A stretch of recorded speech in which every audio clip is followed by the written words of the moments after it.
Study others and study yourself.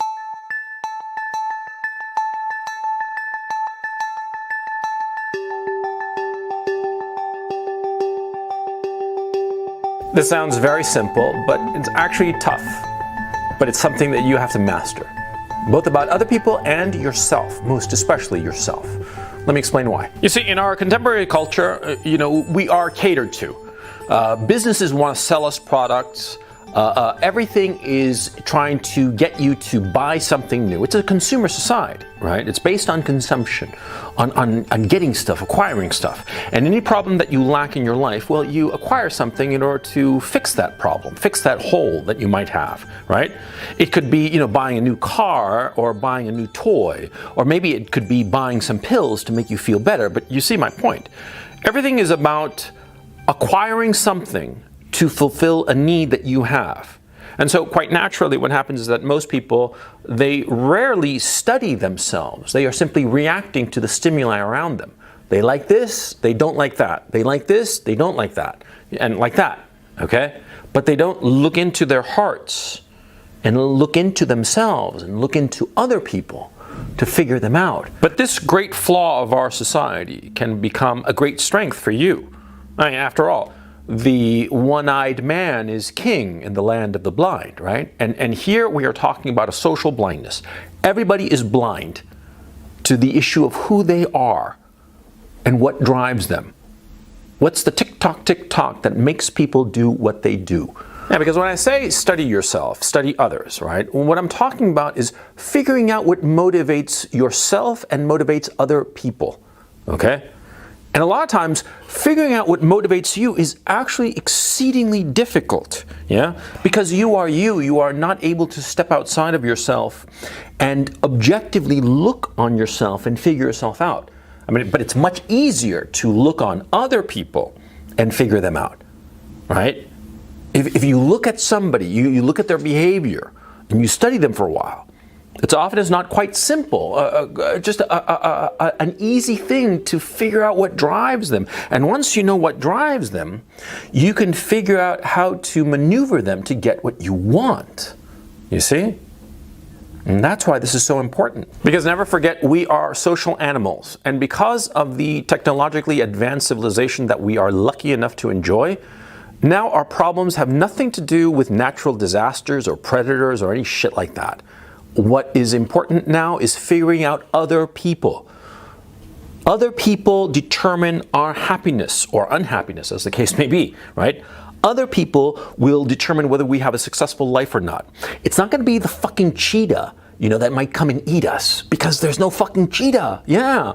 And the hurricane, well, don't worry about the fucking hurricane, because the National Weather Center or whatever the fuck is gonna warn you weeks in advance if a hurricane is coming, and you'll be able to either leave or batten down the hatches or whatever the fuck is necessary. So nature is not the enemy. Nature is not the competition. It's other people. Other people are the enemy. Other people are the allies. Other people are the environment in which you move in.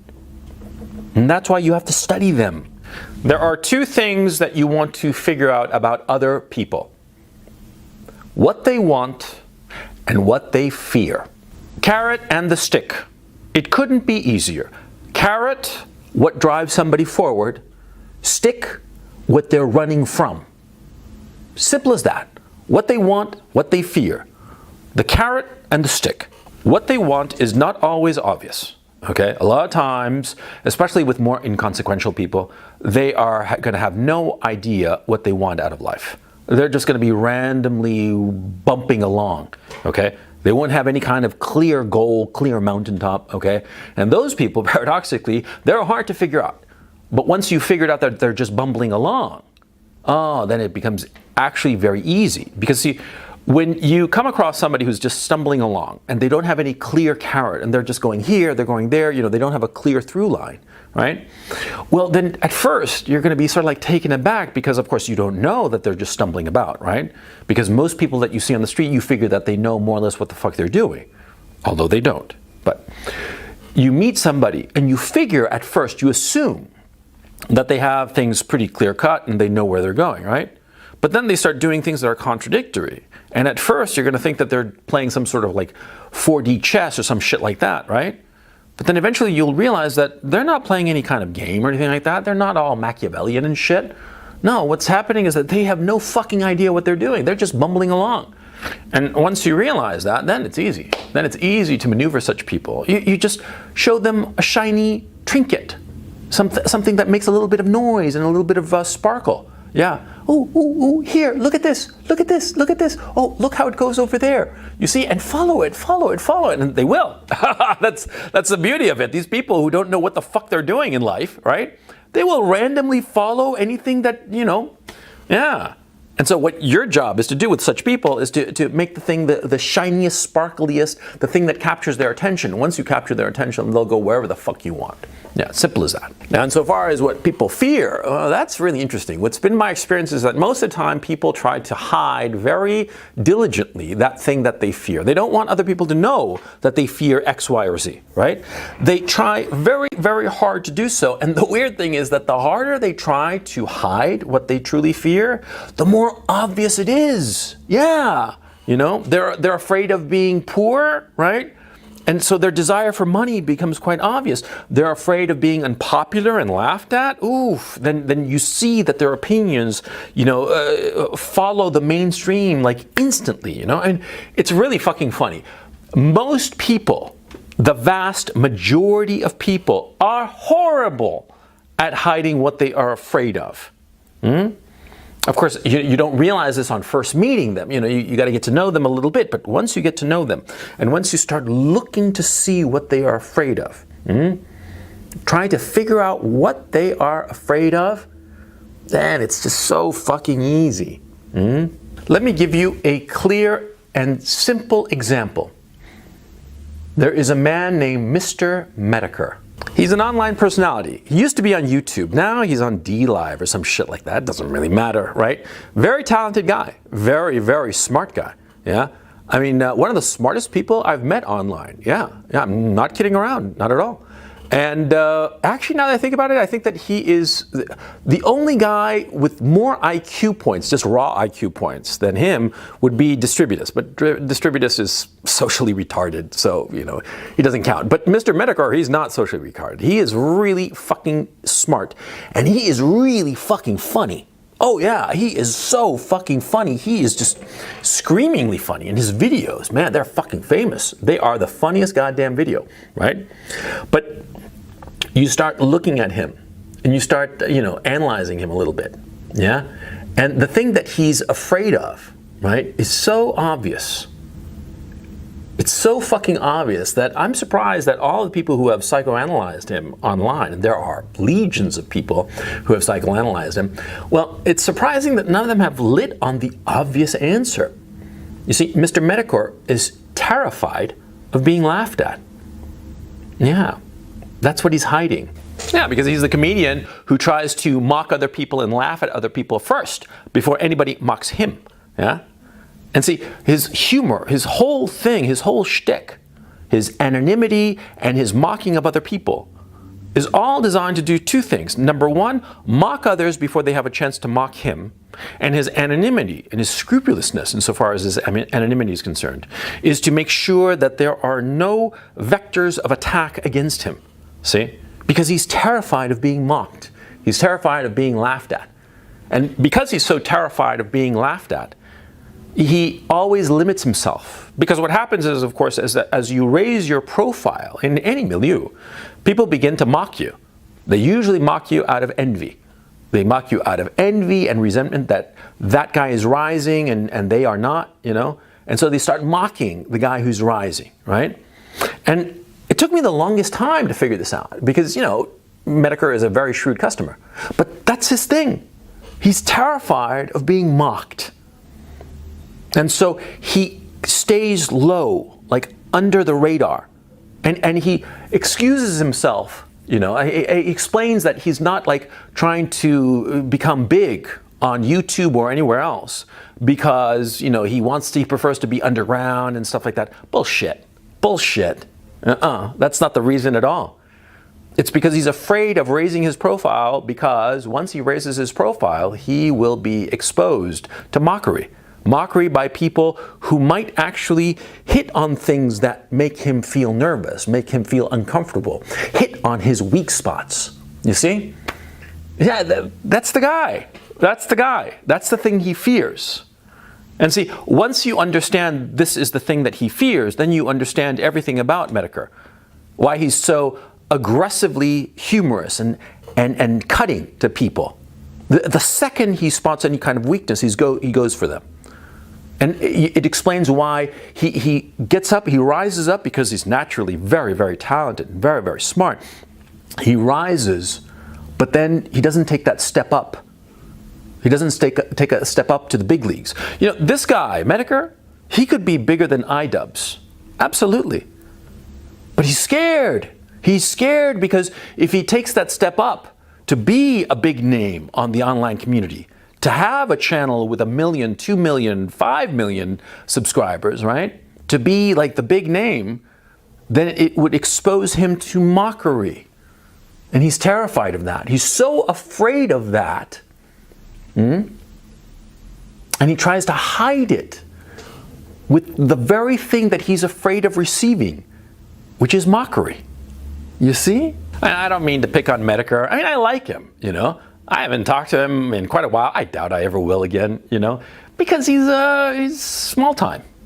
Yeah, he's small time because his fear limits him. Yeah? And that's the thing that you have to study about other people. You got to study what they're afraid of, because most often than not, that thing that they are afraid of is the thing that will limit them. It's not merely that the thing that they are afraid of is the thing that you can use to control them. Actually, that's not the case. See, you know, you cannot control other people by way of wielding the thing that they're afraid of. No, you can't. Yeah, you just make them resentful when you do that. No. The way to control people is to flash the thing that they want. It's much easier to get somebody to chase after something that they want than to flee from something they're afraid of in the direction you want them to go. You see what I'm saying? I mean, like, you hit a donkey with a stick, and the donkey might go there, it might go there, it might even go back at you, right? But if you wave a carrot at the donkey and start walking in the direction you want to go, the donkey's gonna follow you. You see what I'm saying? Okay, that's all good and fine about other people, right? But what about yourself? Oof, that is a tough one. That is a real fucking tough one. Because studying yourself, figuring yourself out, it's fucking difficult, okay? I'm 51 years old. There are a lot of things that I discover about myself that have been in my heart and in my personality all of my life. And only now at 51, I discover like this thing, this X thing or Y thing or whatever the fuck. You see what I'm saying? I mean, like, there are a lot of things I learned about myself when I was young, when I was like, I don't know, in my teenage years. There are other things I learned when I was in my 20s, other things I learned about in my 30s and 40s and so on. But you never stop learning about yourself, or more to the point, if you're wise enough to keep growing as a man, you always learn new things about yourself. If you ever get to the point of saying to yourself, oh, I know everything there is to know about myself, then you're stuck. You're in stasis. You're not growing. You're not developing. And that's not where you want to be. You always want to be developing, always want to be growing. And, of course, don't get autistic on me, not in the sense of physically growing, spiritually growing, mentally growing. And there are a lot of things that I've learned about myself, things I learned when I was 40 about myself that I had no idea, things I learned about myself when I was 45 that, again, I had no idea, and things that now at 51, I learn about myself and I'm like, holy shit. Offhand, I can't think of one recently, but you do. And it's kind of weird because a lot of times, you'll come across something that you do, some attitude that you have, some belief or this, that, the other, doesn't matter. And you'll say to yourself, wow, I've been thinking about this my whole fucking life without ever having stopping to consider it and thought about it and realized why I was thinking this way or doing this thing or what have you. Yeah? It's always a little bit of a shock, and it's always a little bit of a disappointment to realize how fucking stupid you are. And to think to yourself, oh, I'm so fucking smart, and then you realize, hey, I've gone half a century, and only now have I realized this really crucial fact about myself. So I wasn't so fucking smart, now was I? To tell you the truth, and this is a parenthesis about me, that's one of the things I love about YouTube and doing this online shit, because I learn so much about myself. Yeah, and that's the beauty of it. You learn so much about yourself, and once you learn these things about yourself, you are able to keep yourself from being manipulated and controlled by other people. You achieve true freedom. That's why it's so important. See, it's not an end in itself. It's not an end in itself to figure other people out and then figure out yourself. No. It's so that you can have true freedom and not be controlled by other people. It's all good and fine to follow somebody when they're waving a carrot, right? And it's a carrot that you want, going in roughly a direction that you want, so you follow it. But if you know that you are doing this consciously, then you're not really being controlled now, are you?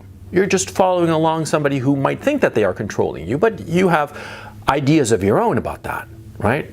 And see, that's what you want, see? Because in all of life, you're always going to have people waving carrots at you, trying to get you to go in the direction that they want to go in. And see, a lot of times, you will want to go in that particular direction, even as somebody is waving a carrot in front of you. Don't fall into the trap of saying, oh, I am not going to go in that direction because there's this guy waving a carrot who wants me to go in that direction. No, that's immature and stupid and foolish.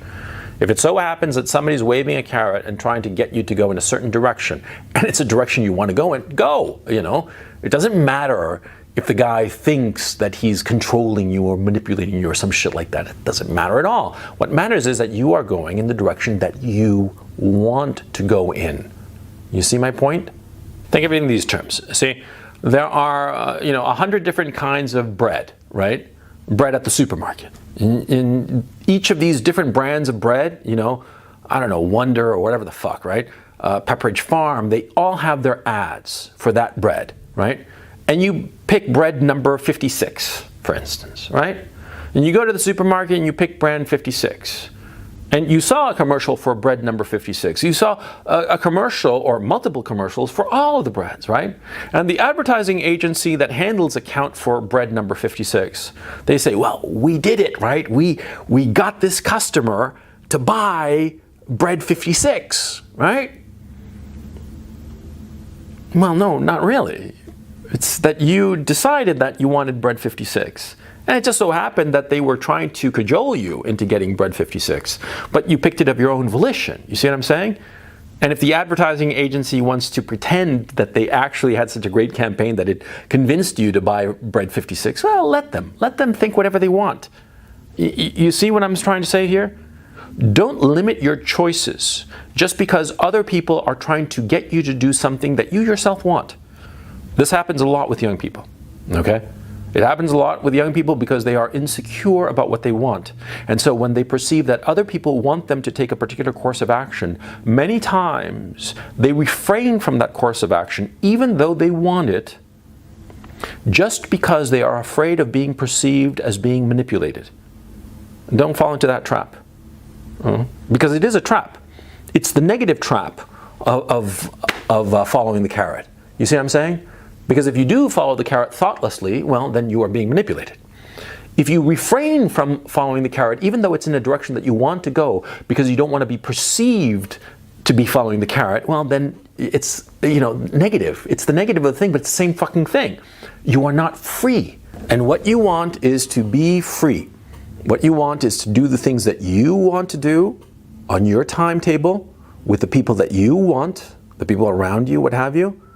The things that you want to do, irrespective of what anybody else is telling you to do or wanting you to do. You see what I'm saying? That is true freedom. And you can only achieve that by knowing who you are.